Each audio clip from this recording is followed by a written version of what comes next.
Hello, I'm Penny Hood, Executive Leader, Children and Families with Barnardos Australia. I'm a Families Australia Board Director, but more importantly, I'm a National Families Week champion. So National Families Week is a week in May from the 15th to the 21st, where we acknowledge and celebrate the diversity, strength and resilience of families here in Australia. And one of the ways we do that is by holding a series of events across communities in every state and territory to celebrate our families and the strength that they have. Now, the theme for National Families Week this year is Living Real, Dreaming Big.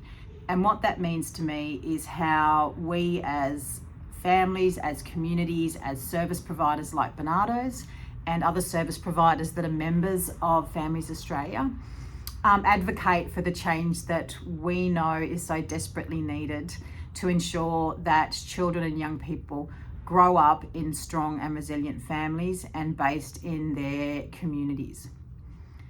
What that means in real concrete terms is about more resources coming into the front end of our service system, so prevention and early intervention, to the right organisations who have those important relationships with families, and families know that they can access them in the way that they need.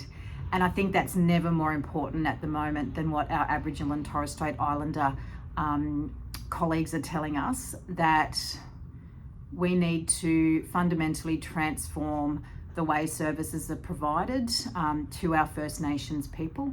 And that is principally through, one, more resources, but secondly, service delivery from Aboriginal community controlled organisations.